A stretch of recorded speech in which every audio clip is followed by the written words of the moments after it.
ఒకవేళ అదే సైనికుడు పదే పదే ఓడిపోయి వస్తుంటే తన యోగ్యతల మీద మాకు నిస్సందేహంగా అనుమానం కలుగుతుంది. ఆ తర్వాత మేము దానికి తగ్గట్టుగా నిర్ణయం తీసుకుంటామని.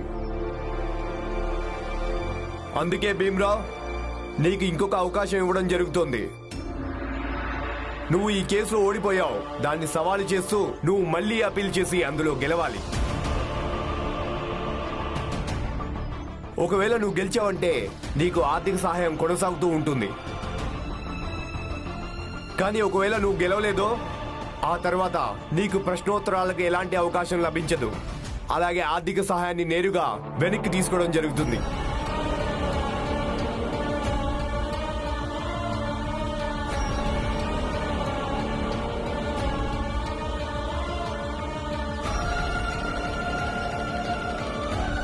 ఇక నేను బయలుదేరుతాను.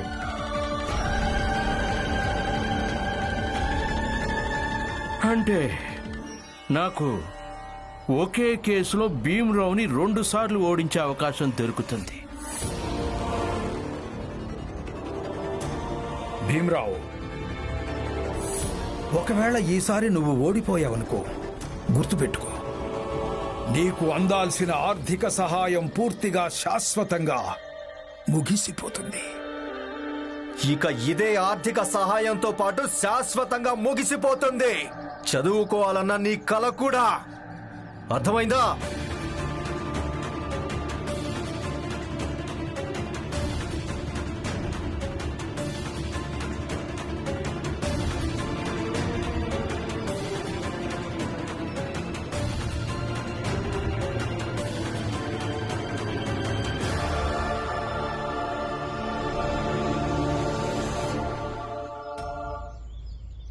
చదువు చదువు చదువు. భీమ్ ఎంత చదవగలడో ఇప్పుడు నేను కూడా చూస్తాను. ఈ న్యాయస్థానం చుట్టూ తిరుగుతూ. అత్తయ్య, చదువుకొని బారిస్టర్ కావాలనుకున్న వారు న్యాయస్థానం చుట్టూ తిరుగుతూనే ఉంటారు కదా.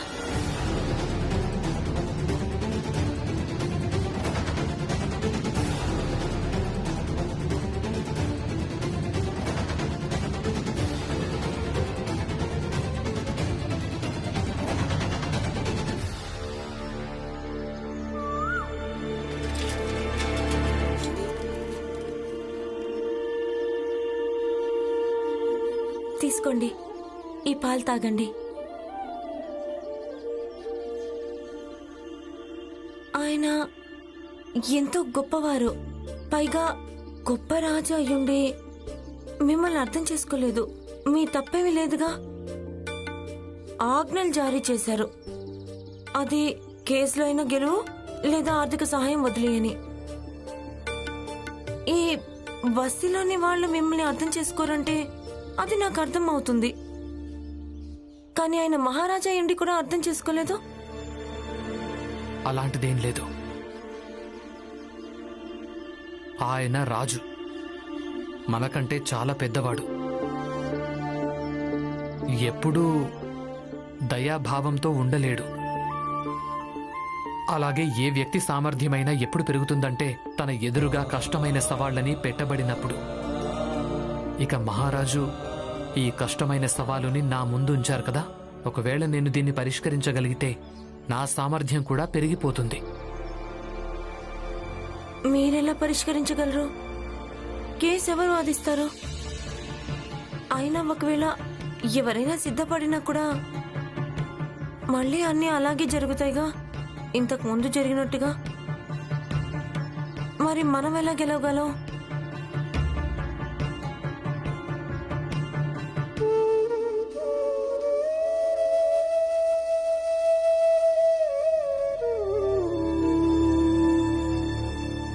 చాయ్ తాగు, తాగు.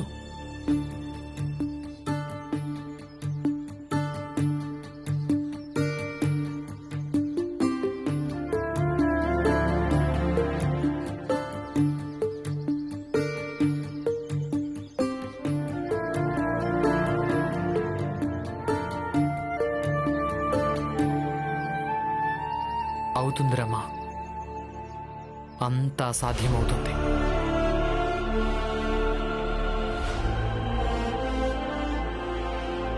మీరు ఏం చేస్తున్నారు?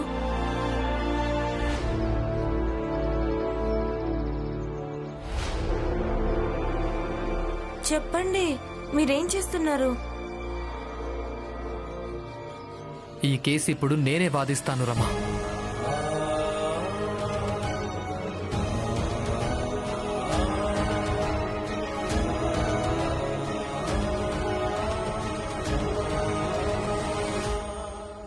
బాబు భీమ్, ఇంత పొద్దున్నే ఎక్కడికి వెళ్తున్నావు?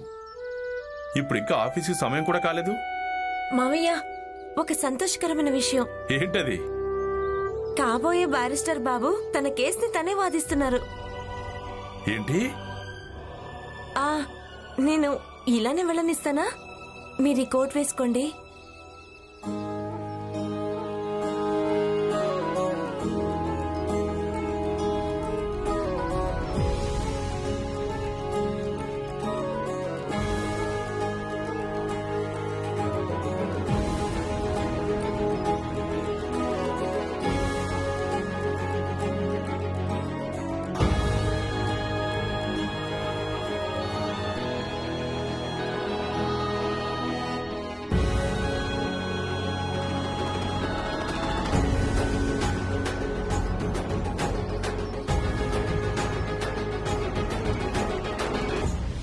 ఇదిగో. ఇక మీరు వెళ్ళండి, మీకు తోడుగా మేమంతా ఉన్నాం. నేను కాకుండా చెప్పాల్సిన అవసరం లేదు, అందరికీ తెలుసు. అందరికీ తెలియదులేండి. ఒకవేళ తెలుసుంటే తను అలా ఎందుకంటుంది? ఒకవేళ మీకు అర్థమైతే కనుక తనకు కూడా కొంచెం అర్థమయ్యేలా బాగా చెప్పండి. ఇక నుంచి అందరి గురించి మాట్లాడినప్పుడు నన్ను అందులో మాత్రం కలపొద్దని. అలాగే, నన్ను క్షమించండి. ఇక నుంచి గుర్తుపెట్టుకుంటాను.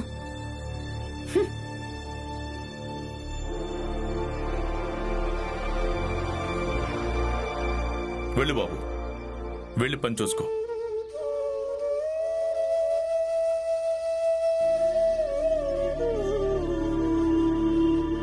పదండి, మనందరం కూడా పని వెతుక్కోవడానికి వెళ్దాం. బతకడం కోసం ఏదో ఒకటి చెయ్యక తప్పదు కదా. అది మరి రోజు చేసేదే కదా మావయ్య. చూడక్క, మనకంటూ ఒక రోజు వస్తుంది. ఆ రోజు మనందరి దగ్గర పనులుంటాయి. అలాగే ప్రతి ఒక్కరి ఇంట్లోంచి పని చేయడానికి బయలుదేరుతారు, పని వెతుక్కోవడానికి కాదు. ఖచ్చితంగా వస్తుంది, కానీ బహుశా నేను బతికుండగా చూడలేను అనుకుంటా. మావయ్య,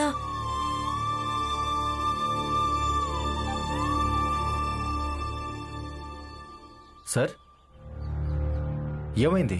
మీరేం ఆలోచిస్తున్నారు? నేను ఏం ఆలోచిస్తున్నానంటే ఈ భీమరావు తర్వాత ఏం చేస్తాడని. ఓటమిని అంగీకరించి కూర్చుంటాడా, లేక నన్నే ఛాలెంజ్ చేస్తాడా? What he will do next, అదే ఆలోచిస్తున్నాను. సార్, ఈ భీమరావు చాలా మొండిఘటం. సాధారణంగా వాడు ఓటమిని అంగీకరించే రకం కాదు. ఖచ్చితంగా ఏదో ఒకటి ఆలోచిస్తూ ఉంటాడు.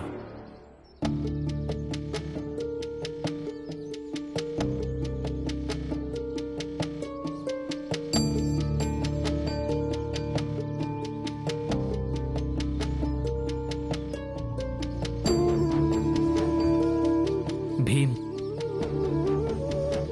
ఈ ఆర్థిక సహాయాన్ని కాపాడుకోవాల్సి ఉంటుంది, లేదంటే తర్వాత చదువుకోవడం కష్టమైపోతుంది. ఇక ఈ ఆర్థిక సహాయాన్ని కాపాడుకోవడానికి ఒకటే పద్ధతి కనిపిస్తోంది. అదేంటంటే ఈ కేసులో గెలవడం. ఈ కేసులో గెలవాల్సి ఉంటుంది,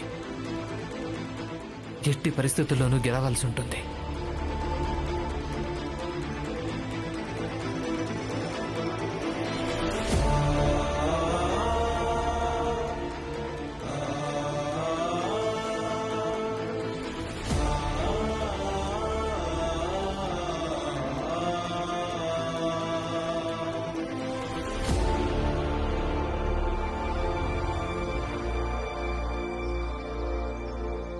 సార్, మీరు ఏదైనా ఇలాంటి ఉపాయం చేయండి. ఆ కాలేజ్ 7-8 నెలల పాటుగా మూతపడాలి. ఒకవేళ అలా చేశారంటే ఆ భీమ్రావు పొగరు మొత్తం అణిగిపోతుంది. మీరన్నది పూర్తిగా నిజమే. భీమ్రావు చదువు ఆగిపోయిందంటే ఇక భీమ్రావు కూడా ఆగిపోయాడనుకోండి. అద్భుతం, అద్భుతం. సార్ చూడండి, ఇవి ప్రచండదేవ్ గారి తోటలోని మామిడి పళ్ళు. చాలా తీయగా, అలాగే చాలా రసపూరితమైనవి. ఇక ఇక్కడ ఏంటంటే ఎండాకాలం అంటే మామిడికాయల కాలం. అందుకే తినండి, అలాగే వదిన గారికి అలాగే పిల్లలకు కూడా తినిపించండి. చూడండి సార్, ఈ మామిడి పళ్ళు తింటూ తింటూ ఆ కాలేజీని మూయించడానికి ఉపాయం కూడా ఆలోచించండి. ఆఫీస్కి వెళ్ళక ఆలోచిస్తాను. కొన్ని నెలల పాటు ఈ కాలేజీని ఎలా మూయించాలా అని.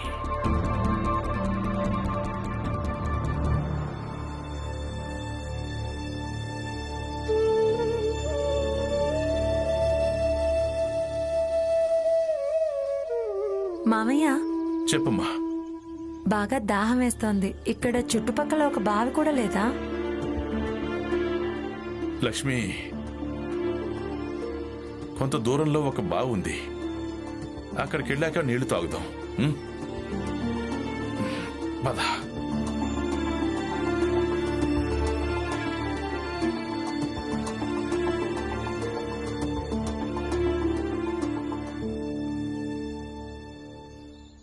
బాలబావా, ఇందులో తినడం కోసం అలాగే నీళ్లున్నాయి. అక్కడికి వెళ్ళి కూర్చొని తినండి. వీటితో పాటు పల్లీల కూర కూడా ఉంది. నేను ఇంట్లోంచి భోంచేసే వచ్చాను. పదండి. మావయ్య, బాలబావా ఆ కూర ఎందుకు తెచ్చారంటే మీకిష్టమని. కొడుకు కలిసి ఉండలేడు, కానీ వాడి తండ్రి కోసం ఇష్టమైన కూర వండి తీసుకురాగలడు. బాగుంది, నాకు తినాలని లేదు. నాన్న, నేను కాదు, మీ పెద్ద కొడలు వండింది. ఏంటి బాలబావా, మీరు పెళ్లి చేసుకున్నారా? అవును.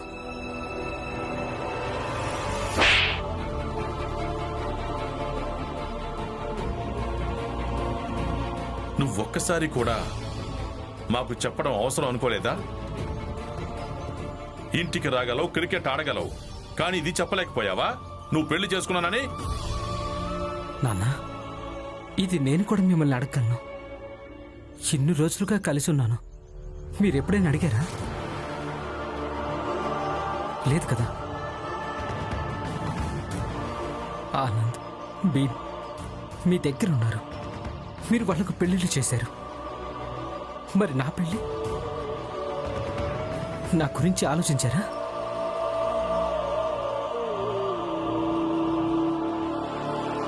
మీరెప్పుడైనా మీ పెద్ద కొడుకు బతుకు నడలేక చనిపోయాడని ఆలోచించారా? ఇల్లు వదిలేసి వెళ్ళింది ఎవరు? నువ్వా లేక నేనా? కుటుంబాన్ని వదిలేసి వెళ్ళింది ఎవరు? నువ్వా లేక నేనా? మావయ్య, మీరిద్దరు గొడవ పడకండి. అయినా ఇది సంతోషకరమైన విషయంగా. అది మా ఇద్దరికి ఒక తోటి కోడలుంది. సంతోషకరమైంది, కానీ బాధంతా ఈ విషయంలోనే. మా బాలాల లేడిప్పుడు. తను తన తండ్రి సుఖదుఖాలు పంచుకుంటూ ఉండేవాడు. నవ్వేవాడు, పాడేవాడు, బాజా వాయించేవాడు కూడా.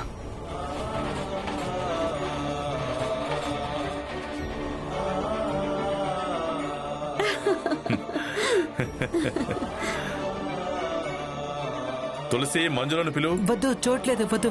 అయ్యో,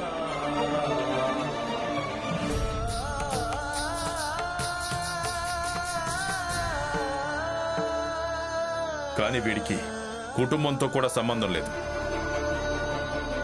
నీకు సంబంధం లేదు, కానీ కనీసం కోడలికైనా సంబంధం ఉండనివ్వాల్సింది. తన్నైనా అనుభూతి చెందనివ్వాల్సింది. తనకి కూడా ఒక కుటుంబం ఉందని, అత్తా మావయ్యలు ఉన్నారని, మరుదులు తోటకోడలు ఉన్నారని. కానీ లేదు. మొదటి నుంచి నీకేది మంచిదనిపిస్తే అదే చేశావు నువ్వు. ఎవ్వరి మాట వినలేదు. మావయ్య,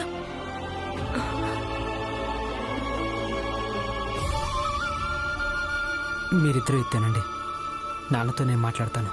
అది మీరు ఇది మాకెప్పుడు ఉండేదిలే, మీరు తీసుకోండి. ధన్యవాదాలు.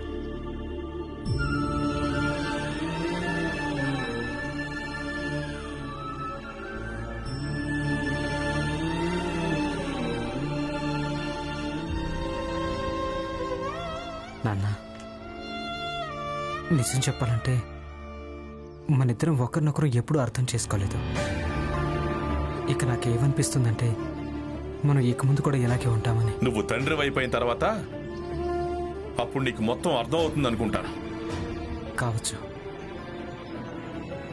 కానీ నేను పిల్లలకు తండ్రిని, మీలాగా మాత్రం అస్సలు కాను. నేను కూడా ఇదే కోరుకుంటున్నాను, నీ పిల్లలు నీలాగా ఉండొద్దని.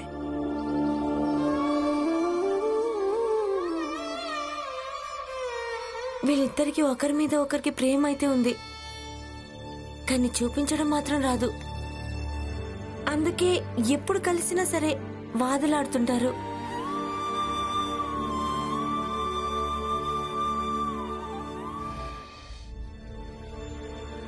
మే I come in sir?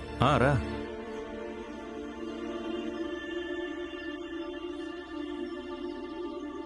Sir, నేను ఈ ఫైల్ తయారు చేశాను. ఈ ఫైల్లో నేనేం రాశానంటే ఈ కేసులో నేను ఎలా గెలవగలను అనేది.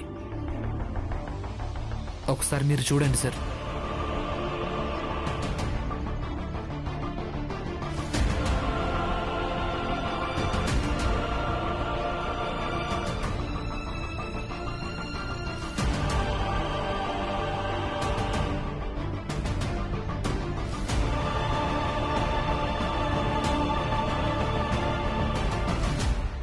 నీకు అసలు తెలుస్తోందా భీమరావు, ఇందులో ఎంత పెద్ద రిస్క్ ఉందో? కానీ సార్, కేసులో గెలవడానికి నా దగ్గర ఇంతకంటే మంచి పద్ధతి కూడా లేదు. అది సరే, కానీ ఈ కాగితంలో ఏం రాసిందో అందులో ప్రతిదీ అలా జరగలేదు. ఇలా అయితే నీ ఆర్థిక సహాయం నీకు శాశ్వతంగా దూరం అయిపోతుంది. నువ్వు చాలా పెద్ద ఆపదలో ఇరుక్కుపోతావు. నేను ఎలాగూ ఆపదలో ఇరుక్కుపోయాను సార్. ఇప్పుడు ఆపదలోంచి బయటపడాలి, అందుకే ఇవన్నీ నేను చేస్తున్నాను. ఇక మీరే కోర్టులో చెప్పారు కదా, భీమ్రావు నువ్వు రాసి ఇవ్వగలవా కాలేజ్ తెరిచిన తర్వాత ఎలాంటి దుర్ఘటనలు జరగవు అని? నేను మీకు రాసి ఇస్తున్నాను సార్, అలాంటి సంఘటనలేవీ జరగవు. మీరు కేవలం కాలేజ్ని తెరిపించడానికి ఏర్పాట్లు చేయించండి. ఒకసారి మళ్ళీ ఆలోచించు భీమరావు. వెంటనే ఈ తరగతిలోంచి బయటికి వెళ్ళిపో. నిర్ణయం అయిపోయింది. భీమ్రావు లేదా తన జాతిలోని ఏ పిల్లవాడు కూడా ఈ విద్యాలయంలో చదవడానికి వీల్లేదు. భీమ్రావు ఇక్కడ చదువుకోవడానికి వీల్లేదు. నేను 5 వరకు లెక్క పెడతాను. ఆ లోపు ఇతన్ని పంపించండి, లేదంటే విద్యాలయం ఉండదు. అలాగే ఇక్కడ ఎవరు చదువుకోలేరు. గురువుగారు, వీడు చిన్న జాతి వాడయ్యుండి సైన్స్ చదువుతాడా? మేము ఏ మైక్రోస్కోప్ లో కన్ను పెట్టి చూస్తామో అందులో వీడు కూడా తన కన్ను పెట్టి చూస్తాడా? మా టేబుల్ మీద కూర్చొని మా అందరి పవిత్రతను నాశనం చేస్తాడా? నేను చూస్తాను నువ్వు ఇక్కడ బొంబాయిలో కూడా ఎలా చదువుతావో. ఇప్పటి వరకు మన హక్కు కోసం పోరాటాలు చేశాం, ఇక ముందు కూడా పోరాడాలి. ఎన్ని కష్టాలు వచ్చినా సరే కేవలం పోరాడుతూనే ఉండాలి. అమ్మా, నీ భీమా ఇంత పెద్ద ప్రమాదాన్ని కొని తెచ్చుకుంటున్నాడు. నీ ఆశీర్వాదాన్ని నాకు ఎప్పుడూ అందిస్తూ ఉండాలి. ఎందుకంటే నేను ఇక ముందు చదువుకోవాలన్న ఈ పోరాటంలో గెలవడానికి.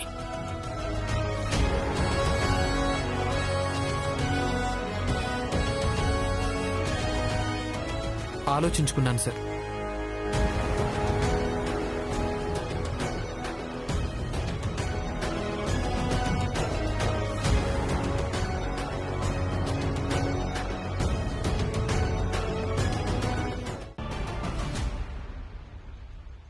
అలా అయితే నేను న్యాయస్థానానికి వెళ్తాను. నువ్వు ఏర్పాట్లు చేసుకో. విషయం కేసు గురించే అయితే నీ గురించి ఇంత బెంగ ఉండేది కాదు. కానీ విషయం నీ భవిష్యత్తుకు సంబంధించింది, అందుకే బెంగపడుతున్నాను.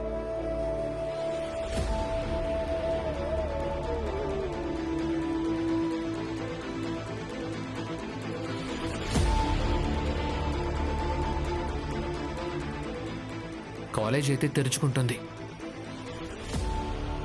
కానీ ఏర్పాట్లు ఇంకొక దానికోసం చేసుకోవాలి.